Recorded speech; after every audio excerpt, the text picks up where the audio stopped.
back to the roll call later. How about that? Okay. Mr. Chairman, the roll call's on our iPads now. Yes. Say I'm ready, Mr. Chair.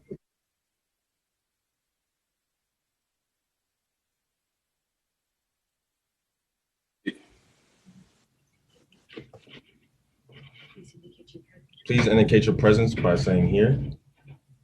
Delegate Sickles. Delegate Plum. Here. Delegate Tyler. Here. Delegate Belova. Here. Delegate McQuinn. Present. Delegate Krizak. Here. Delegate Ferris. Delegate Davis. Here.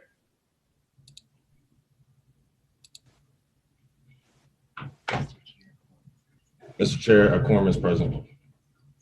Thank you.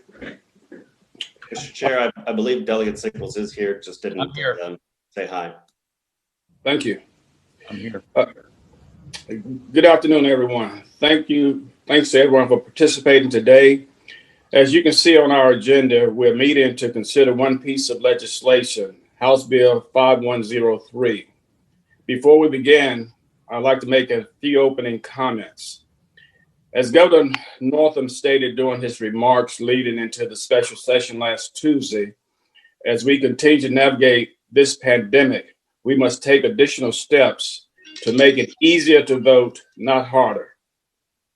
Today, we stand just 71 days before the November 3rd, 2020 general election. Any changes we make to facilitate secure and efficient voting must be put in place as soon as possible to allow our registrars across the Commonwealth to make the necessary changes in time for the election. In light of these time constraints, I've asked Delegate Sickles, as both Vice Chair of Appropriations and a member of the P&E Committee, to introduce a standalone appropriations bill that would make the necessary adjustment to our election process so we can pass it out before completing the more exhaustive review of the governor's overall budget recommendations. Senator Howell has introduced an identical companion in the other body, which was considered by her committee earlier today. Each of you should have received a copy of the substitute Delegate Sickles is about to offer earlier today, as well as a summary of the details. With that, I'll ask Delegate Sickles to offer his substitute, and then staff will walk through the components of the bill. Delegate Sickles. Well, thank you, ladies and gentlemen. Thank you, Mr. Chairman. It is the election's 71 days ahead, and there's a lot of angst out across the Commonwealth on how we're going to take care of this election safely and not run into problems and not have as much crowding at the polls as we might otherwise have. So we want to make sure that that everyone has a chance to vote safely, and that's what this bill does. It has four major provisions, and I'd like to turn it over to staff, Mr. Chairman, to run through the bill and what it does. Thank you. I believe Kim is going to take us through the components of the bill. Yes, thank you, Mr. Chairman, and members of the committee. Starting out, the bill appropriates $2 million from the general fund in year one to provide prepaid postage for the return of absentee ballots. The appropriation in this bill is structured as a reimbursement to ensure the funding is used for its designated purpose. Secondly, the bill establishes a process for voters to correct any mistake on their absentee ballot envelope. In the bill, you'll see that the ballot must be returned before October 31st to initiate this cure process and for the voter to correct their ballot. Additionally, it directs the Department of Elections to set standards for the establishment and operation of drop-off locations. The bill directs the general registrars in each of the localities to set up drop-off locations at their offices and satellite offices, as well as each polling place on election day. It permits general registrars to establish additional drop-off locations if they so desire. Mr. Chairman, that completes my brief summary of the bill. I will mention that both Meg Lamb and Lisa Wallmeyer with DLS are in the room or in the committee meeting to answer any questions members may have. Thank you.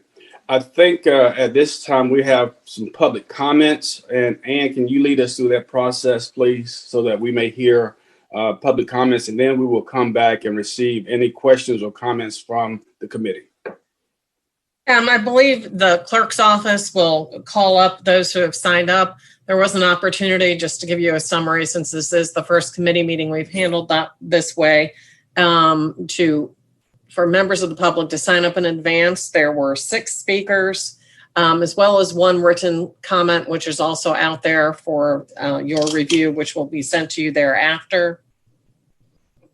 But if we want to turn it over to the clerk to call the individuals who've signed up to speak in the order that was in the queue.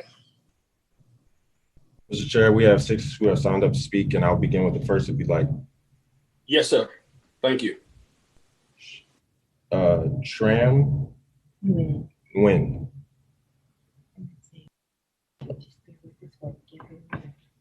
Mr. Chair, if you'll just bear with us while we get her in the room.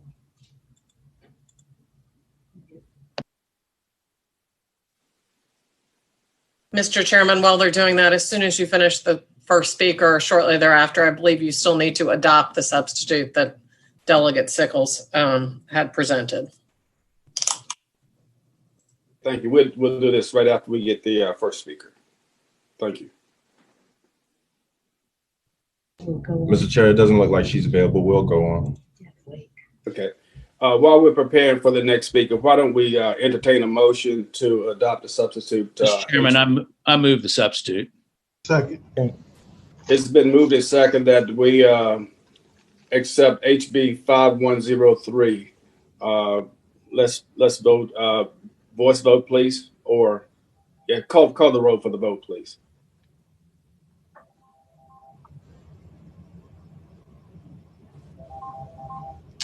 Yes, sir, Mr. Chair. Delegate Sickles. Sickles votes aye. Delegate Plum. Aye. Delegate Tyler. Aye. Delegate Bolivar. Aye. Delegate McQuinn. Aye. Delegate Carr. Aye. Delegate Krizak. Aye. Delegate Aird. Aye. Delegate Hayes. Aye. Delegate Hurst. Aye. Delegate Jones. Aye. Delegate Reed. Aye. Delegate Cox. No. Delegate Knight. No. Delegate Moorfield. No.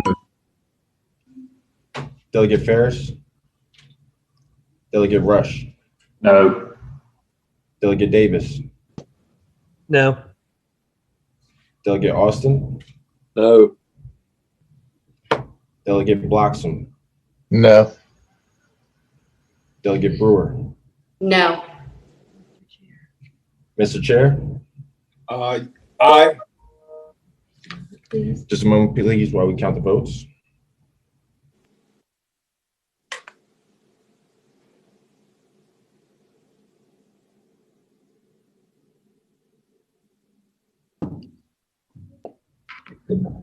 Mr. Chair, we have 13 ayes, 8 noes. Motion passes 13-8. Thank you. Your sub was adopted. Now we can proceed with the public comments.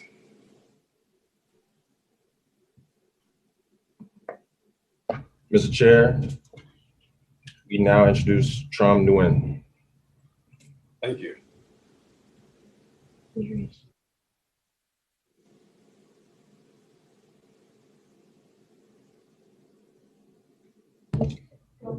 Mr. Chair, she seems unavailable. We'll move on. Okay. Mr. Chair, the next speaker is Deb Wake. Okay. Ms. Wake? Just a moment, please, as she comes in the room.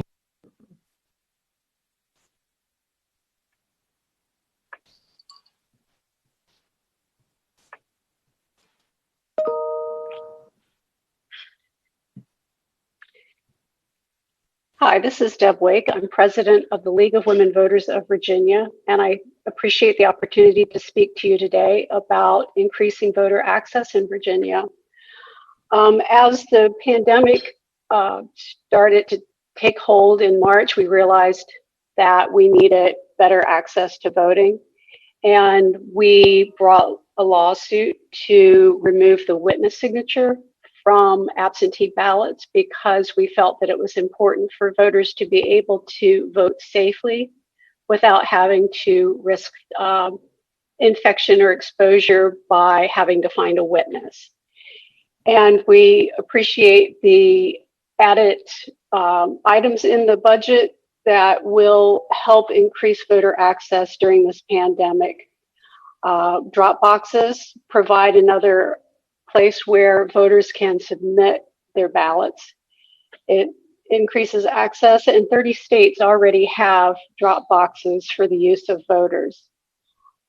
We appreciate the ability to cure a ballot to provide missing information from the ballot. Currently, the process is 90 days after the election.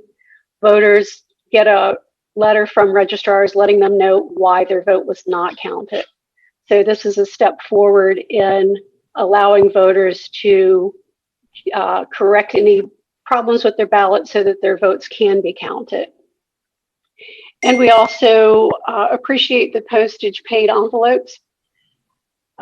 Even though the Center for Voter Information made a hash of their attempt to get everyone to apply for an absentee ballot, we found that voters are using the postage paid envelopes to send those to registrars, and the registrars are then sending those to the proper registrar. But we think it's important to eliminate the trip to the post office that voters would have to make in order to mail their ballots or to stand in line for stamps. Thank you. Thank you. Thank you for being with us today.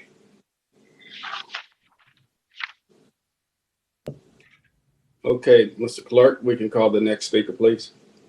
Yes, sir. Mr. Chair, the next speaker is Ashley Crocker. Please allow us one moment as we bring her into the room. Okay.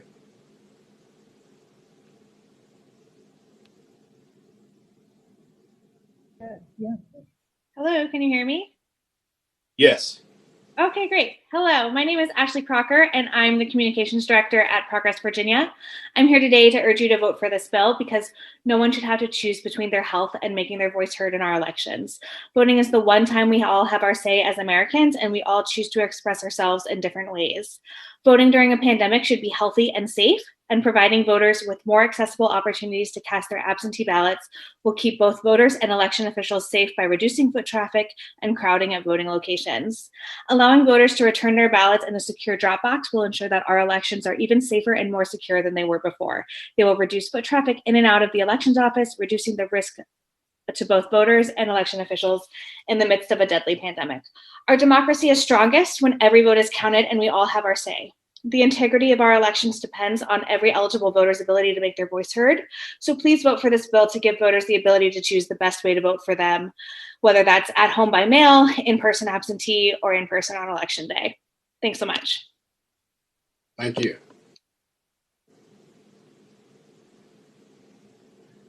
Are you ready to proceed with the next speaker? Yes, sir. Next speaker is Tram Nguyen. Good afternoon, Mr. Chair and members of the committee. My name is Tram Nguyen. I'm co-executive director of New Virginia Majority, and I apologize for the earlier technical difficulty. Since COVID-19 hit over the last several months, I have fielded countless questions from voters across the Commonwealth about what voting this November will look like. whether it's in a virtual town hall or at community meetings. And the vast majority of voters seem to be pretty confused, or they have some assumptions that they've made around how to return ballots that simply aren't true. For example, in many of these conversations, voters assumed that they could return their absentee ballot to their polling place on election day if they forgot to put it in the mail in time. And that's simply not true. If a voter comes to the polling place on election day with their absentee ballot, they turn it in, they have to vote provisionally and still wait in those long lines. So it doesn't actually do anything to help maintain smaller crowds, which is what we need to do during this pandemic. So the provisions in this bill that have been put forward in front of you are quite frankly common sense solutions, especially in the midst of this pandemic. Providing drop-off locations, an opportunity for voters to fix an issue with their absentee ballot, and providing postage for returned mail are simple ways to help protect our health and safety, as well as uphold the integrity of our elections. These measures make voting more accessible to the people who are most vulnerable to the coronavirus, like seniors and people with chronic medical conditions. And they also help support our frontline medical workers who are working around the clock to care for people right now and who could benefit from added flexibility. So we are in unprecedented times, and we don't have to choose between addressing public health and ensuring a functioning democracy. We can do both. So I strongly encourage you to vote in favor of this bill. Thank you. Thank you. Mr. Clerk. Chair, the next speaker is Jessica Bowman. Jessica, please unmute your microphone.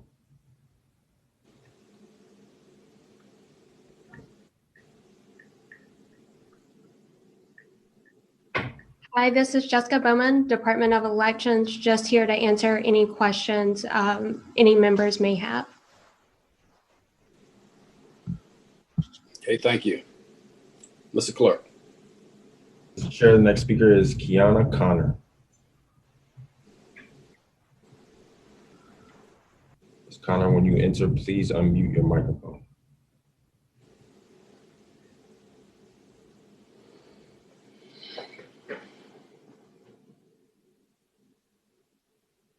Kiana Connor, Hi, can you please. hear me?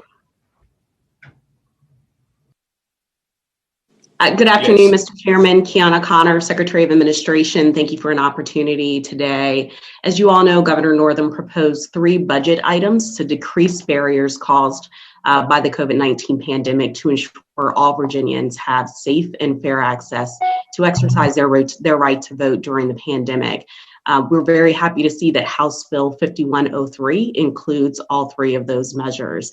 The governor does hope that these measures will be advanced without delay. So thanks for the opportunity, Mr. Chairman. Thank you. Mr. Chairman, that concludes our speaking list. Thank you. At this time, I'll entertain any questions or comments from the committee, please. Mr. Chairman. Delegate Cox. Thank you, Mr. Chairman. I'd like to speak to the substitute. Delegate Cox. Mr. Chairman, I think first of all that, obviously the substitute's here in appropriations, and a lot of these are P&D issues. And I think anyone that listened to the Senate hearing knows there are a lot of questions on chain of custody, ballot harvesting, what you're going to do about additional penalties, how registers are going to handle maybe an onslaught that last Friday, what happens to them if they don't call the person. But we are in appropriations, so I want to focus on the $2 million. And that's a big chunk of change. And I know for a lot of our essential workers and people that pay taxes, I think they're going to have a lot of trouble fathoming why we're spending $2 million basically when somebody can put a 55-cent stamp. And most people do keep stamps at home. And the governor rightly said, I think the other day, that cash is king. And one of the things that we need to do is make sure that we are really focusing on being very prudent in spending. And Mr. Chairman, that's been your hallmark too. So my biggest objection, because this is in front of appropriations, is we're spending $2 million, which is real money, big money. Not quite sure why you need $2 million. I haven't heard a lot of justification for that. So that would be my main objection to this bill. Thank you, Mr. Chairman. Thank you. Mr. Chairman, Yes.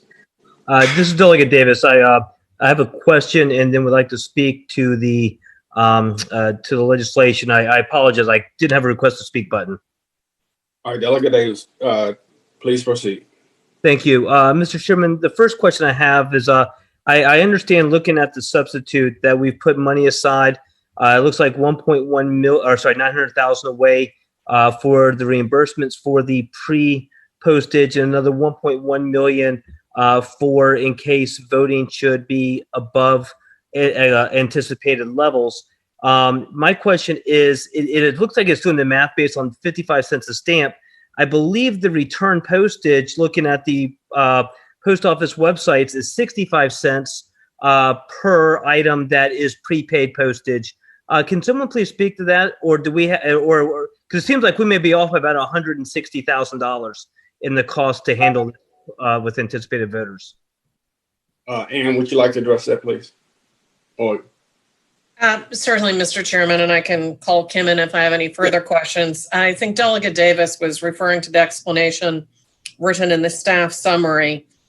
And right now, they assume a cost of $1.1 million at the 55 cents. Some jurisdictions, of course, have bulk mail available to them, and it would be at a lower cost, but many of the smaller jurisdictions do not.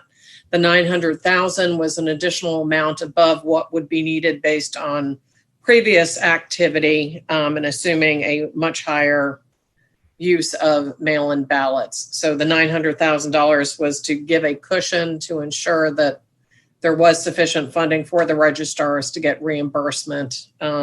Also, as I understand it, the reimbursement methodology is being used instead of giving cash straight to the registrars because of those differences between jurisdictions that have their own bulk mail and will be able to get it more cheaply, and those jurisdictions that would have to pay the full freight. So I think the number is a bit unknown based on how many requests are out there, but the governor had proposed $2 million because they thought that would be the maximum amount that would be required. If I may follow up, just for Delegate Davis, 1 second. Let me ask Kim if she has any comments she'd like to add to answer your question. No, Mr. Chairman, I believe Ann gave a thorough overview of the information we have. Okay, thank you. Delegate Davis, you can proceed. Thank you, Mr. Chairman. And thank you. So maybe I probably need to clarify just a little bit. The math, it looks like, is that it's $1.1 million to cover the 55 cents per item to be mailed in prepaid. My question isn't will it cost less. My question is, could it cost significantly more? Because when you send out a envelope, a return prepaid envelope without a bulk rateability, it's 65 cents, not 55 cents. So the post office looks like it charges a 10-cent premium for every envelope it receives pre-stamped postage prepaid. So that was my concern, is that the actual math is not $1.1 million for these coming back. It's actually about another almost $200,000 above that because there's another 10-cent premium for that prepaid postage stamp usage. And that was the reasoning behind the additional 900,000, I guess is what I should have clarified. Oh, okay. I thought that was for according to legislation, because there could be an increase in voter turnout. So that's why we had the additional $900,000. They were trying to create a buffer to cover all potential costs associated with it based on having to make guesses as to how many people will be voting and how many people will be voting absentee. Okay. And Mr. Chairman, I'd like to speak at the appropriate time. Please proceed, Delegate Davis. Thank you. Mr. Chairman, thank you very much. I appreciate this coming through. And during this difficult time, we all want to help those in need be able to perform all the requirements of the societal duties, including voting. But as we all know, there's always an opportunity cost. I understand that we want to make it easier, not harder to vote, but we also want to make it easier, not harder on families, and easier, not harder for an education, and easier and not harder for health, access to health during this time. And there's always opportunity costs. So when I look at $2 million, like Delegate Cox said, that's a good chunk of change. That's $2 million that could go for additional support for mental health. It's $2 million that could go for additional funds for education or our children with IEPs or disabilities that are now being forced to stay at home and be taught in an environment where they're not really capable of reaching their full potential because they're not able to learn remotely as well as they can in the classroom. It's $2 million for them. It's $2 million for additional road maintenance. But for some odd reason, we think there's actually people sitting out there that can't get that don't have a 55-cent stamp, that can't get a 55-cent stamp, that don't wander out of their house to any place that may carry a 55-cent stamp, and they don't have access to a mailbox without walking into someone that has COVID. Mr. Chairman, I completely understand that we want everyone to be safe and healthy, especially exercising their duties of being a citizen in this country. But there's an opportunity cost that comes with it that really every dollar has an impact on the livelihood of those individuals. And honestly, I think we're trying to find a problem that doesn't exist to spend $2 million on. Thank you. Mr. Chairman. Mr. Chairman. Delegate Kresak. I'd like to speak to the substitute. Delegate Kresak, please proceed. Thank you, Mr. Chairman. As far as the prepaid postage goes, 16 states already have this, and that's even before the pandemic. And the reason they have that, and the reason we need this is simple, really. You should not have to pay to vote, even 55 cents. It's simple. It's not right when you're exercising your civic duty and going out there to vote that you should have to pay any money. It's like a poll tax. And there are elderly folks, and I know many of my constituents who've had difficulty going to the post office and getting stamps, not just because of the COVID-19, but also because they're elderly and it's difficult to stand for a long time. So this is a safety feature, and this is just common sense, and it's the right thing to do. You should not have to pay to vote. Thank you, Mr. Chairman. Thank you. Mr. Chairman. Yes. This is Rob Blocks. I have a few questions, not so much about the money, even though the drop boxes are going to cost a fair amount of money. But I have a question to the patron about the process of it. And I need to ask if the way I understand this is correct. So a voter now returns envelope B, and all he needs is his name, the 911 address, and then all he has to do is sign it. This bill takes away, and I think the Attorney General took away the witness requirement. But I'm just curious, if there is a problem and something doesn't match, how are you supposed to get in touch to correct the mistake with the voter? I'm just trying to figure out how this is going to work, because you're talking 71 days out. You're talking the last ballot that can be corrected is on that Friday. So that's, 3 days before the election, but you can go till Friday. So you've got 5 days to do this. And I'm just curious that I'm kind of scared we're not putting too much of a burden on the registrar's office. Yeah, Mr. Chairman. Delegate Sickles. Thank you, Mr. Chairman. I think this will be a little bit more work on the registrars. I think that the importance of what they're doing, though, is but the public is going to be very grateful for. We did put the October 31 date in there so that they won't have to be chasing around for this or contacting voters after October 31. I hope that there won't be many of these mistakes, but when someone's made it clear how they're going to vote and the mistake they made is immaterial, we believe their vote should count. So that is what this cure thing does during this pandemic. I guess I can't really say much more about that, but except that I hope that there's a lot of people interested in this election. There are a lot of volunteers, apparently, and that the registrars will be able to have the resources to be able to do this. The voting process has been an unfunded mandate forever. This is not the first time we're going to give them something new to do. It is the first time we're repaying for postage, so that is new. Delegate Krizak's bill passed during our session with a delayed enactment, but with the pandemic and people wanting to vote and not in person, it's likely that the U.S. mail voting will be as high as ever.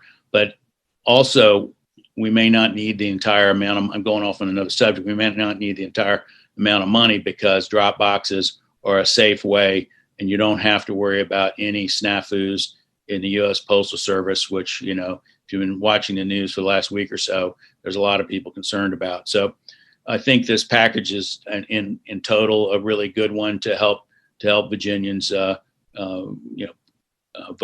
to the way they want to on November 3rd. Mr. Chairman. Mr. Chairman. Follow up from Delegate Bloxham. Yeah, thank you, Mr. Chairman. I guess what was missed in my point is the 911 address. I know on the Eastern Shore, probably half the people have PO boxes. So there's going to be a disconnect between who the registrar can contact if there's a mistake. If they don't have a phone number or email, I'm not really sure how you're going to send postage back to give them another chance to vote absentee or even contact them. I think we've got problems here that really needs to be addressed in the P&E committee and not just sending it through a probes.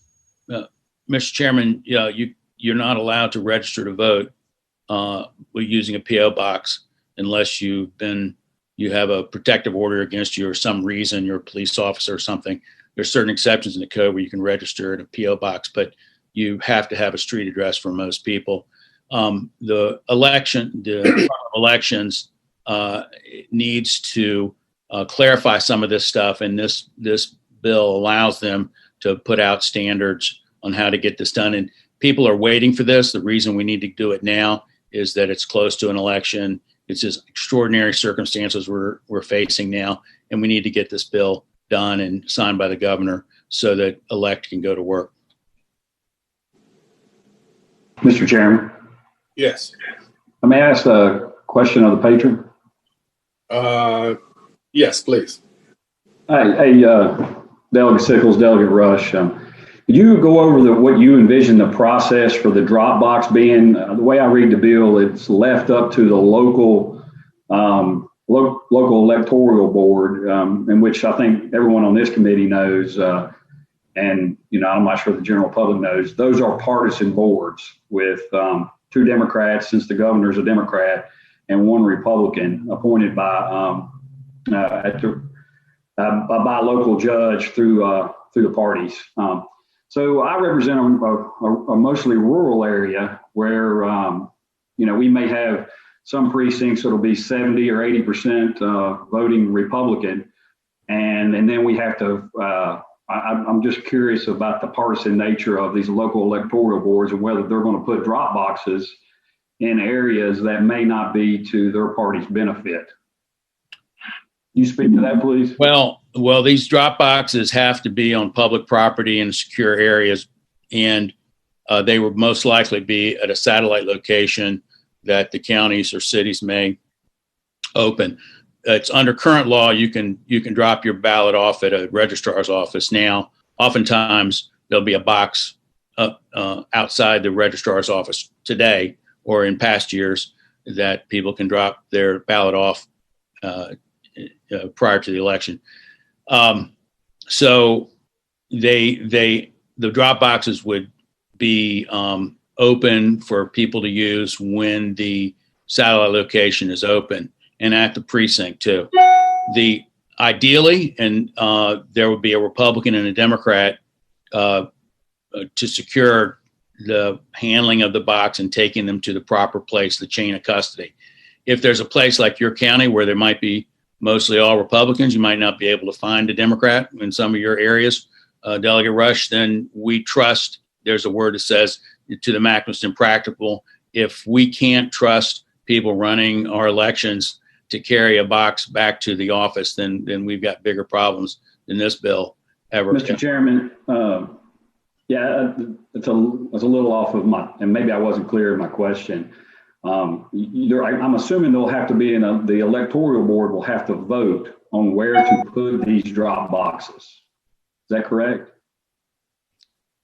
I don't know. I think the registrar might be able to do it without the electoral board voting on it. I don't think this bill addresses that, but it does allow the Department of Elections to specify if a vote has to take place. Kim, can you share with us what the bill requires with regard to an electoral board vote? Yes, Mr. Chairman, and just to remind everyone, Meg Lamb and Lisa Wallmeyer with DLS are on the line, so they may be able to jump in, but I'll try to cover Delegate Rush's question. I believe on the substitute, there is language pertaining to the drop-off locations. Give me 1 second, I will try to find a line item. So it's line 41 of the substitute, and it says the general registrar of each county shall establish the office in each satellite office for an election of a drop-off location for the purpose of allowing voters to deposit. So it gives that authority on drop-off locations to the general registrar versus the local electoral boards and establishing the drop-off locations for the ballots. It also, and I won't be able to find the line item, but it also provides that the Department of Elections will establish standards for the governance of these drop-off locations. So I hope that answers your question. Yeah, Mr. Chairman, this is Meg Lamb from Legislative Services. I staff P&E. If I could just jump in to answer Delegate Rush's question. There will be a drop-off location required at every voter satellite office that's in operation in a locality and at every polling place on election day. That's an operation in the locality. And then additionally, there has to be one at the office of the general registrar. So those will be at least 3 locations that are set in stone regardless of the population or political affiliation of a population in a given area. And then the language also gives the general registrar the authority without the electoral board to establish additional drop-off locations as they deem necessary. Mr. Chairman, may I ask Meg a question? Yes, Delegate Rush. Thank you. Meg, is there any criteria to the number of drop boxes? Is there a limit per population? Can you have any per 1,000, or is there per distance from? So, Mr. Chairman, Delegate Rush, this is Meg Lamb still. There is not specific criteria to that extent in this particular piece of legislation. The localities or the Department of Elections, as referenced, will set standards for locations. But again, the bare minimum is that there will have to be one at the polling place. There will have to be one at a voter satellite office. And there will have to be one at the general registrar's office itself. Yeah, and Mr. Chairman, may I ask Meg one more question, please? All right, one more question, Delegate Rush. Thank you, Mr. Chairman. And Meg, who hires the general registrar? Do they serve at the pleasure of the electoral board, or are they hired through a hiring process? Mr. Chairman, Delegate Rush, the general registrars are appointed by the electoral boards to 4-year terms. You've been on P&E for a while, so you know that we have a lot of the same faces year after year. But it is electoral boards that are involved in that hiring. Thank you. Appointment. Mr. Chair. Delegate McQueen. Thank you, Mr. Chair. Mr. Chair, I hope as we move forward and that we would, again, support the substitute. And I'm hoping that we are not trying to create a narrative. There have been some mail-in over the years where people have mailed in their ballots and requested a ballot and mailed them in. So I hope that we are not trying to create a narrative where there's some dishonesty here. The bottom line is I think these efforts are to address a pandemic, a place that we are in America, and the Commonwealth is not excluded. And I so hope that we focus more on, as we put this $2 million, which may not all be needed, but if it is, then the resources have been set aside for that purpose. I would hope that as we move forward, that we would think about more about, this being a life or death issue. That's why we are here as the Appropriation Committee supporting this, and that we would give all consideration to how we are protecting not only those who are working at polls, have been working at polls, but we are protecting those who are coming to vote. And so I would hope that as we move forward, that we start thinking about how important it is to protect lives during this pandemic. My hope is that I want to be reminded of something that is often said by the elderly, in particular those who are in communities of faith, that trouble don't last always. And so I'm hoping as we move forward, we know that this too shall pass. But right now, it is imperative that we do whatever we need to do, if the resources are available, to protect our communities, to protect individuals, those who are working, as well as those who are coming to vote. Thank you, Mr. Chairman. Mr. Chairman? Yes. Mr. Chairman. Mr. Chairman? Yeah, Delegate, let's see who we have here. Oh, 1 second. Okay, Delegate Brewer. Thank you, Mr. Chairman. Just have a quick question and comment on this. And all I can do is operate from personal experience and try to assess everything that we do from a basis of my own understanding. You know, I know we're in the midst of a pandemic and we are in very tough times, and I sympathize with absolutely what Delegate Quinn is saying. But I want to share something of personal experience. Our registrars are overworked. They deal with very complex issues, and elections are difficult at best sometimes to run with all the different, mandates that the General Assembly passes them each year to make sure that we're ensuring our elections are safe, fair, and without, obviously any tampering of any sort. But I want to share a story in 2017 when I was first running for office. In my general election, there was a poll opened actually in Southampton County. I didn't notice it and I didn't staff it all day, but it actually happened to be in Delegate Tyler's district. I won the poll of 80%, but all of her voters got disenfranchised on that day. And those are scary real life mistakes that can happen. So our colleagues are sharing their concerns because they don't want to disenfranchise voters. They want to, in fact, enhance the ability for Virginians in our Commonwealth to cast their votes safely and ensure their vote gets counted. So I don't think that any of my colleagues have addressed this from a political issue, but I do wonder, we do have the opportunity to vote curbside and provisionally, and we didn't take that route. And so I guess, instead of in the times of an economic downturn that we're dealing with COVID, why we did not use one of the abilities already afforded to us in regard to this process. So just want to share that with you. Mr. Chairman. Mr. Chairman. Yes, Delegate Cresack. I would like to make a motion. Delegate Cresack. I would like to move that we. Mr. Chairman, I never got to speak. I asked to speak a few minutes ago. This is Matt Ferris.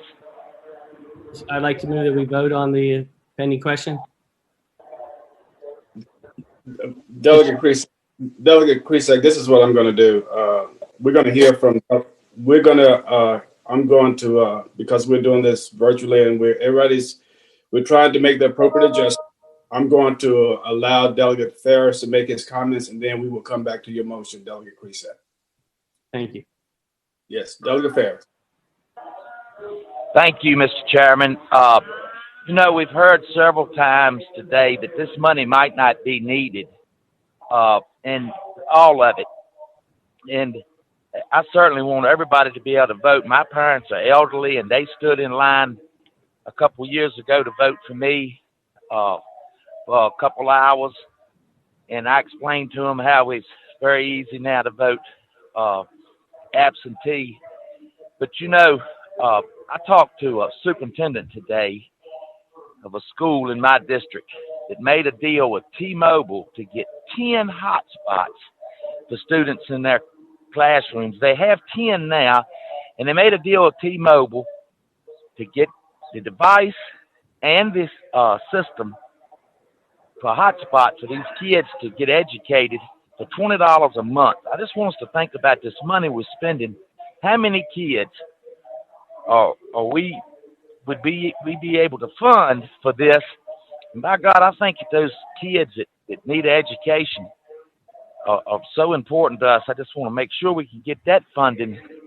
Somebody's 18 years old ought to be able to figure out how to vote. But some of these kids in Virginia just don't have a chance. And we just got to do the best we can to make sure we're going to have the funding to get them the access to education they need. Thank you. Thank you. Delegate Krisak. I'd like to move that we report the bill. Second. Speaking to the motion, Mr. Chairman. Delegate Sickles. Thank you, Mr. Chairman. There's nothing more important than we do to make sure that every voter can cast their vote safely. And that's what all we're trying to do here. Provisional ballots are a pain for the registrars. To the degree that we can reduce the number of provisional ballots they have to deal with, the easier their job gets. So that this is going to help solve one of the problems that Delegate Brewer mentioned. So these items were all in the governor's budget. Well, three of these four items were in the governor's budget. The other one is a part of a consent decree with the judge. And we just need to get them done today so that elect can go to work. So I hope you all will support Delegate Krisak's motion to report. Mr. Chairman. Mr. Chairman. Delegate Knight. Yes, sir. This is directed to the patron. I know we're talking about a fairness issue here, but I'll give you an example. Speak to the motion. I'd like to speak to the motion. I like to speak to the motion, but maybe when I speak to the motion, you'll understand where I'm saying. It'd be a question to you, but we can talk a little bit later. So thank you for the proper protocol. We do know that this is a fairness issue, and I'll give you an analogy or an example on these drop-off boxes. In a jurisdiction, if you have two identical jurisdictions, two identical populations, and two identical geographic locations, one could have 0 drop-off boxes, and the other one could have 10 drop-off boxes. So I would like to add, I'm going to make a comment directed to the patron that maybe he and I could work to maybe put an amendment on this bill before it gets in the budget, if the bill passes, to make some more uniformity on where and how these drop-off boxes would be. Mr. Chairman, do you want me to answer that, Mr. Chairman? No, I'm going to call for the vote.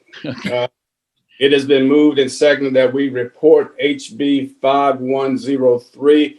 Mr. Clerk, would you call the roll, please?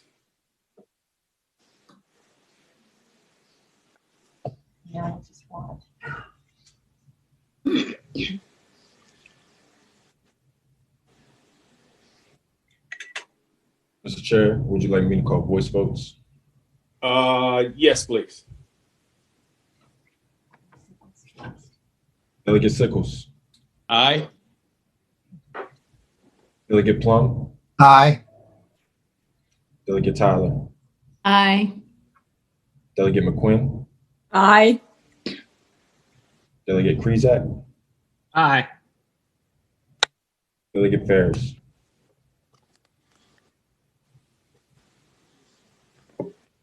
Delegate Ferris.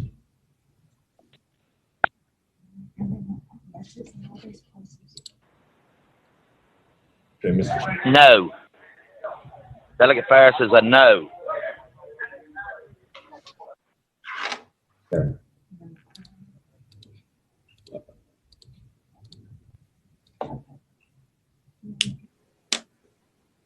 Mr. Chair, with 13 ayes and 9 noes. 13 to 9, the bill reports.